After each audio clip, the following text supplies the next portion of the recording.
You ever watch a friendship die in slow motion? Not with a dramatic explosion or a single betrayal, but through 1,000 small erosions until there's nothing left but dust and regret? Alan Park and Kevin Matthews were best friends for 23 years before they went into business together, and that's probably 14 years longer than they should have been partners in anything beyond backyard barbecues and fantasy football leagues.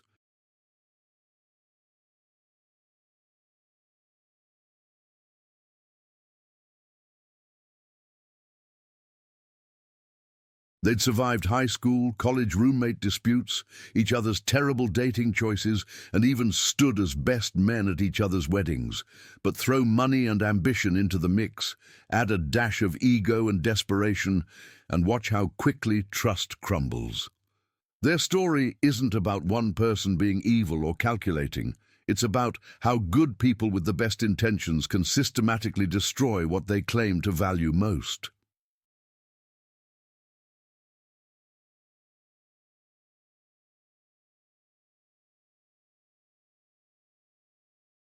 Alan was the dreamer, the creative force who'd spent 15 years working in marketing for companies that never quite appreciated his ideas.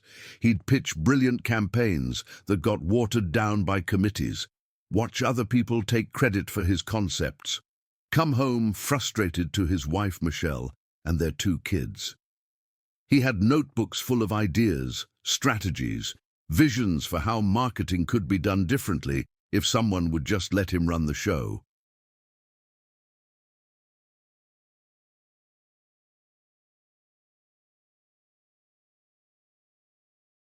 Kevin was the pragmatist, the numbers guy who'd worked his way up to CFO of a mid-sized manufacturing company by 40. He understood balance sheets and cash flow, risk assessment and profit margins. He was methodical where Alan was impulsive, cautious where Alan was bold. They'd joked for years about starting a business together someday, the way people joke about retiring to a beach somewhere. Pleasant fantasy without real intention.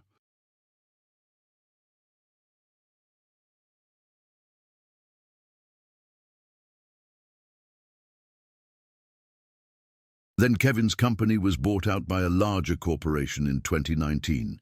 He took a severance package rather than relocate, suddenly finding himself with capital and time. Alan, frustrated after losing another promotion to someone with better political skills, was ready for something new. Over beers one Friday night, the joke became a plan. They'd start a marketing consultancy, combining Alan's creative vision with Kevin's business acumen. It felt perfect, inevitable even.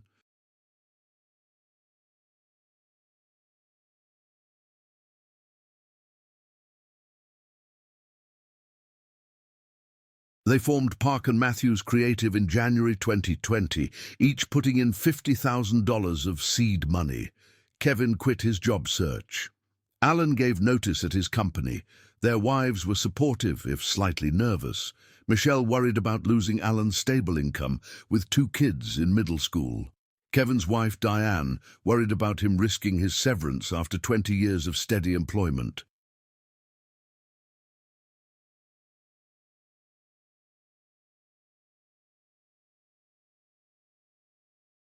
But the men reassured them, showed them business plans and market research, talked about how they'd finally be building something of their own. The first 6 months were intoxicating. They landed their first client through Alan's industry connections, then another through Kevin's network. The work was exciting, collaborative. Alan would pitch wild ideas, and Kevin would figure out how to make them financially viable.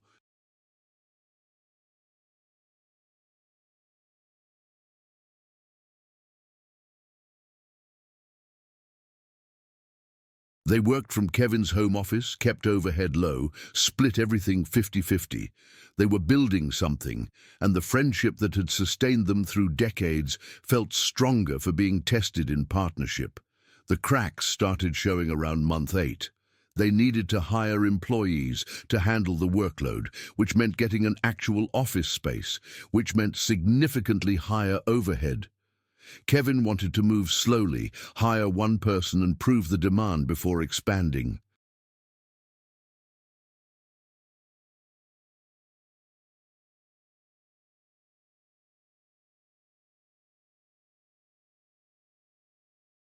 Alan pushed for hiring 3 people immediately, argued they'd lose clients if they couldn't handle larger projects.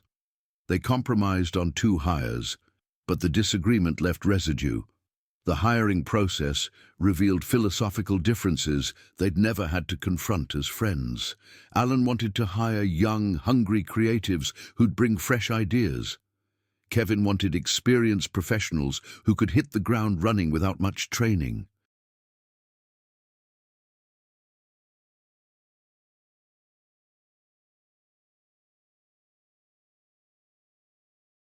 They ended up hiring one of each, and immediately the team had no cohesion. The young hire, Brad, was brilliant but erratic. The experienced hire, Marianne, was competent but expensive and resistant to Alan's unconventional approaches. Money became the constant source of tension. Kevin tracked every expense, questioned every purchase, wanted detailed justification for why Alan needed certain software or why they should attend specific conferences.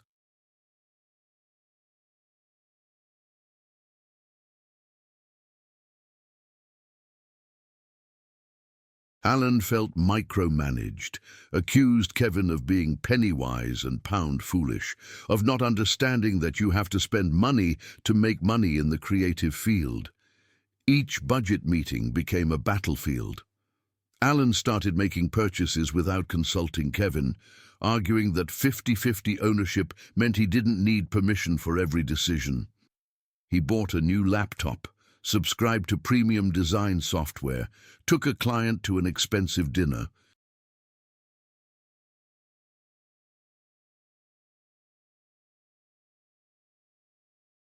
Kevin discovered these expenses, reviewing the business account, and confronted Alan. "We agreed on a budget," Kevin said, his voice tight with controlled anger. "You can't just ignore it because it's inconvenient. You can't just nickel and dime every idea to death," Alan shot back. "We need to invest in growth."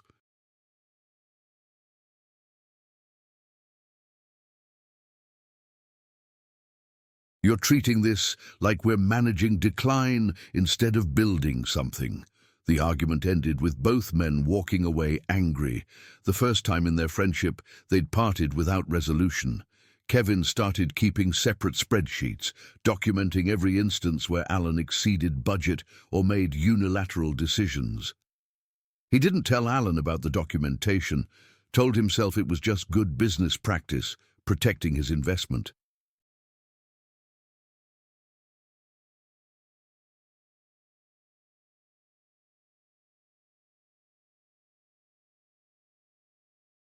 But really, he was building a case, collecting evidence for an argument he hoped he'd never have to make, but suspected was coming. Alan noticed Kevin's increased distance, but misread it as stress. He tried to cheer Kevin up by being more optimistic about their prospects, overselling how close they were to landing big clients. Some of those prospects were real, but preliminary. Others were wishful thinking at best.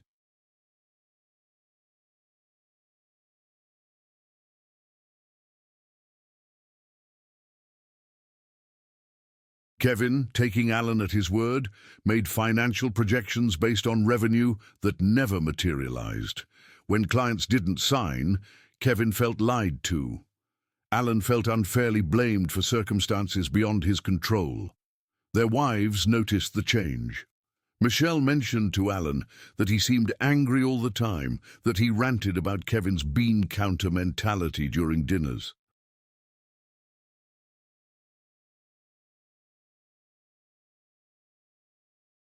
Diane told Kevin he was obsessing over the business, staying up late reviewing accounts, muttering about Alan's reckless spending. The women who'd been friends through their husband's friendship found their own relationship strained by proxy. Coffee dates became awkward, filled with careful topic avoidance. 12 months in, they were barely breaking even.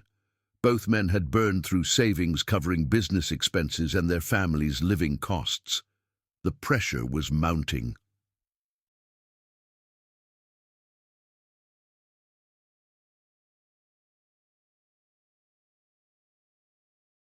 Alan started taking on consulting work outside the business, not telling Kevin because technically it wasn't company time.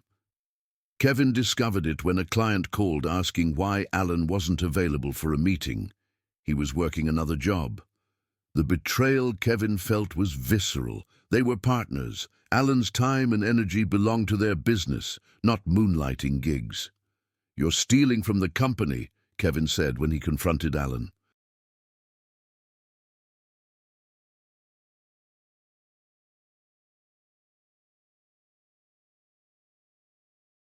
The accusation hung in the air between them, transforming their relationship irrevocably. You can't unsay words like that. You can't walk back that level of distrust. "I'm keeping my family fed," Alan replied coldly. "Unlike you, I don't have a severance package to fall back on. I have a mortgage and kids who need to eat. What am I stealing? My own time when we don't have enough work to keep me busy?" Both points were valid. Both men were right from their own perspectives.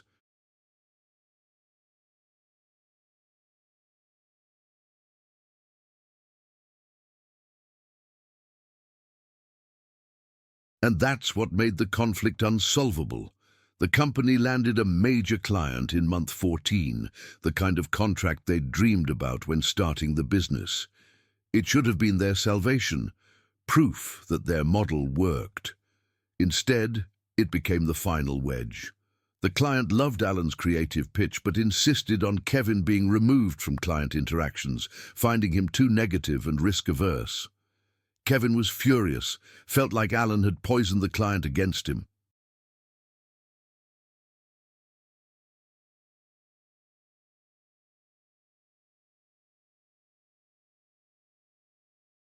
Alan was offended that Kevin thought he'd sabotage his own partner. Working on the major project exposed every dysfunction in their partnership. Alan missed deadlines because he was working side jobs. Kevin refused to approve overtime for their employees because it exceeded budget. Brad quit, citing a toxic work environment. Marianne threatened to leave unless they could provide leadership that wasn't constantly fighting.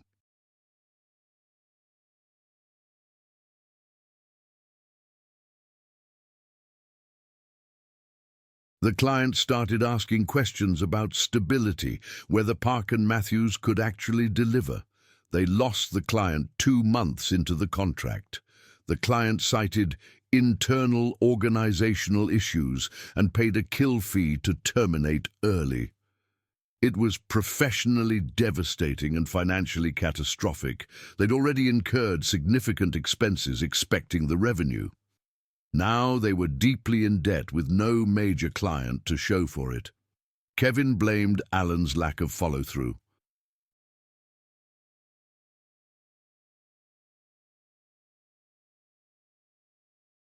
Alan blamed Kevin's penny pinching that prevented them from hiring enough help. The breaking point came over something small, a $1,000 expense for a conference Alan wanted to attend. Kevin refused to approve it. Alan went anyway, charging it to the business account. When Kevin discovered it, he didn't call Alan. He called a lawyer.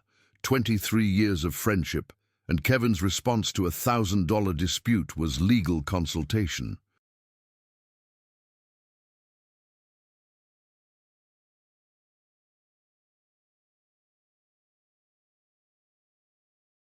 The lawyer told Kevin he had grounds to dissolve the partnership, that Alan's pattern of unapproved expenses and outside work constituted breach of their agreement.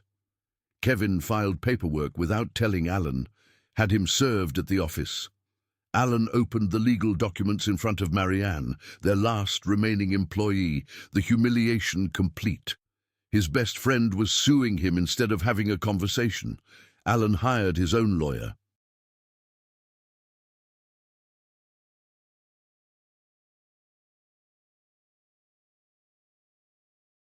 The partnership dissolution proceedings were ugly, both men airing grievances through attorneys rather than to each other.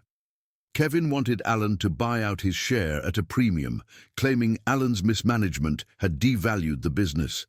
Alan argued that Kevin's controlling behavior had sabotaged growth, that he shouldn't have to pay premium for a failing business.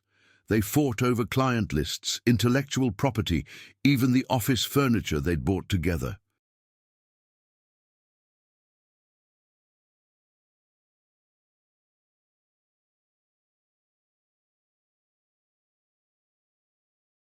The legal battle took 8 months and cost both men more than the business was worth. Park and Matthews Creative closed its doors after 18 months of operation. Neither man walked away with anything but debt and destroyed trust. Their families had suffered. Michelle had gone back to work full-time to cover expenses. Diane's relationship with Kevin was strained from the stress. The kids had heard the fights, absorbed the tension.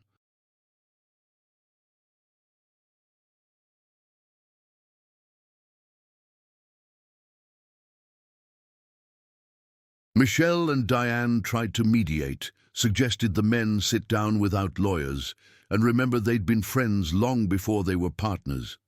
But too much had been said, too many accusations made. Alan couldn't forget Kevin calling him a thief. Kevin couldn't forgive Alan's unilateral decisions that cost them both money. The friendship was collateral damage in the business failure. Alan got a corporate job, back to doing marketing for someone else's vision.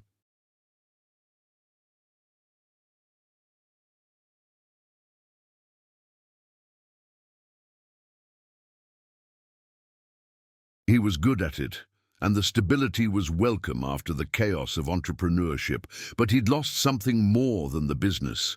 He'd lost the person he'd called at 2 a.m. with ideas, the guy who'd helped him move 4 times, who'd held his firstborn in the hospital. That loss followed him like a ghost. Kevin took a CFO position at another company, swearing he'd never invest in a small business again. He was more cautious in his new role, some said overly so.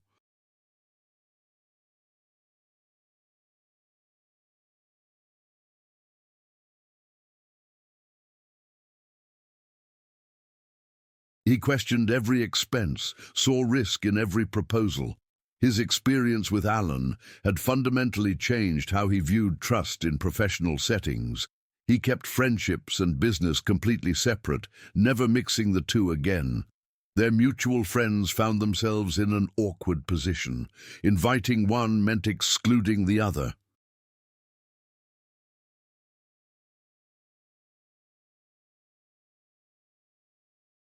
People who'd celebrated with both men at their weddings, who'd attended countless joint birthday parties and holiday gatherings, now had to choose sides or maintain separate relationships.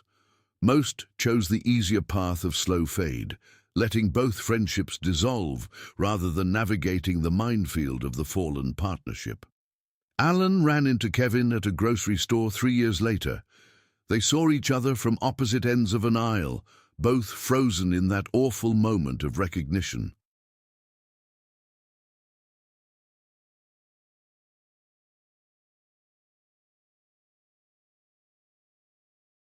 Kevin turned his cart around and left.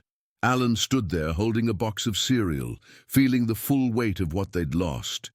They'd destroyed 23 years over 18 months of bad decisions, failed communication, and competing egos. Michelle asked Alan once if he regretted starting the business. "Every day," he said, "but not because it failed, because of what it cost us."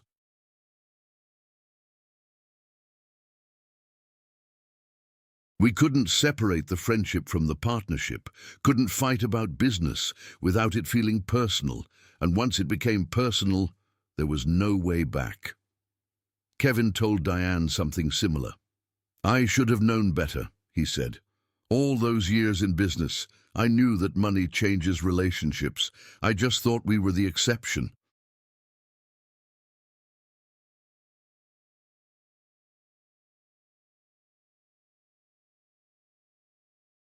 Turns out we were the rule, just like everyone else who's learned this lesson the hard way. Their kids, now in college, sometimes asked about Uncle Kevin or Uncle Alan, titles that had once been automatic, now painful reminders of fractured relationships. The parents would give vague answers about growing apart, about how sometimes people's paths diverge. They didn't explain that trust, once pulverized to dust, can't be reconstituted, can't be glued back together or wished into wholeness.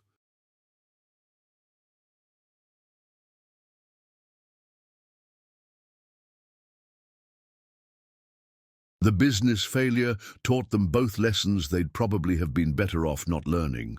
Alan learned to never trust fully in partnership, that even best friends could turn litigious when money was involved. Kevin learned that creativity and financial prudence were often incompatible, that his risk-averse nature made him a poor fit for entrepreneurial ventures. Both lessons were valuable and devastating in equal measure.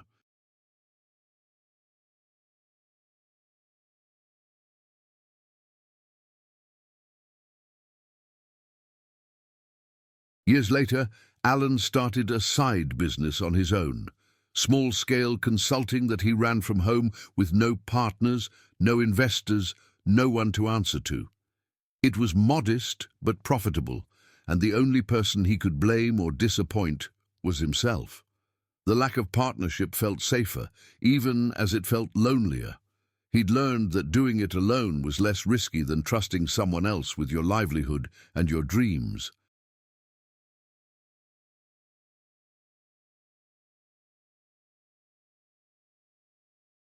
Kevin invested cautiously in established businesses through index funds, nothing hands-on, nothing that required trust in individuals. He watched from a distance as companies rose and fell, insulated from the personal cost of failure. It was the opposite of what he'd hoped for when leaving corporate America, but it was protection he'd earned through painful experience. Neither man remarried their careers to friendship.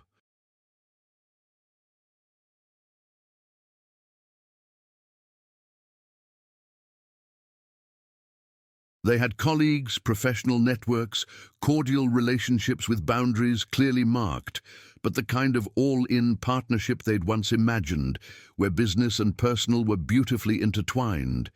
That died with Park and Matthews Creative, buried under legal bills and bitter accusations neither could take back. The mutual friends who'd faded away sometimes wondered if Alan and Kevin ever reconciled.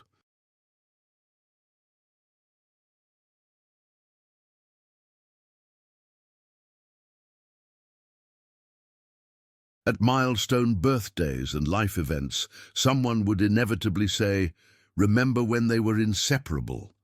The nostalgia was genuine, but toothless. Nobody initiated reunion attempts.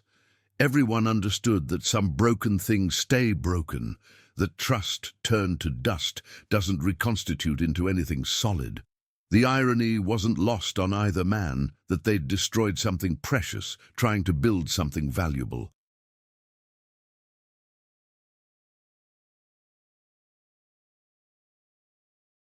The business was supposed to strengthen their bond, prove that their friendship could evolve and deepen through shared purpose.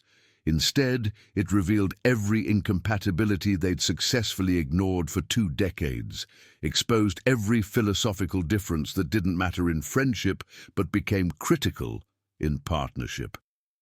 Michelle and Diane maintained a distant friendship, occasional coffee dates with careful topic avoidance. They'd text on birthdays, like each other's social media posts.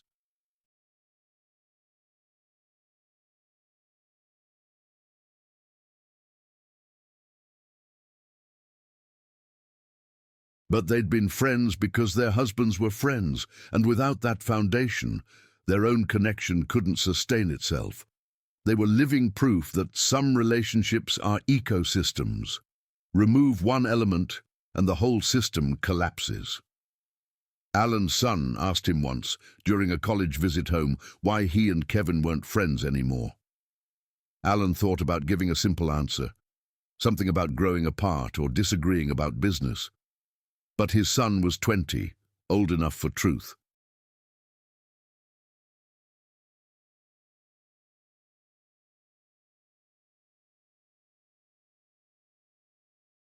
Because we stopped seeing each other as friends, Alan said. We became adversaries, fighting over money and control. And once you see someone as the enemy, it's almost impossible to see them as your friend again. That same week, Kevin's daughter asked him the same question. Kevin's answer was different, but equally honest. Because I didn't trust him anymore, Kevin said. And friendship without trust is just nothing. It's dust.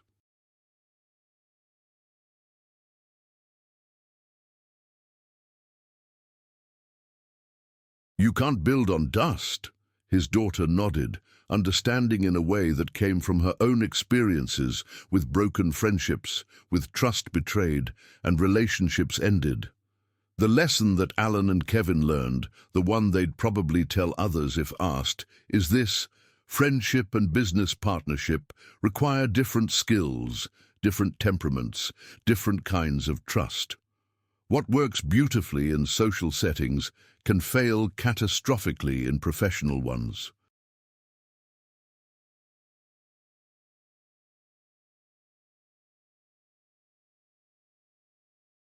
The qualities that make someone a great friend, loyalty, emotional support, forgiveness of flaws, don't necessarily make them a good business partner. And discovering that incompatibility costs more than money. It costs history, shared memories, the comfortable certainty of having someone who's known you most of your life. Thank you for listening to this chronicle of broken trust and destroyed friendship.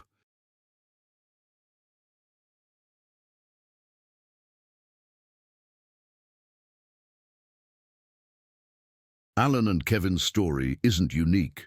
It's playing out in garages and office spaces everywhere, partnerships forming with high hopes and ending in recrimination. If this story resonated with you, or if you've lived through similar experiences, I'd be honored if you'd subscribe to our channel and consider becoming a member.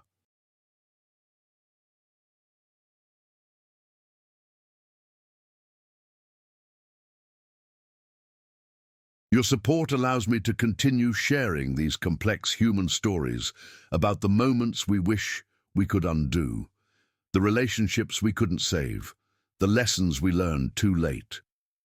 Together, we build a community that understands that trust, once turned to dust, rarely becomes solid again, but we can learn from the breaking and maybe, just maybe, make better choices next time. Until our next story, guard your trust carefully and remember that not every friendship should become a partnership.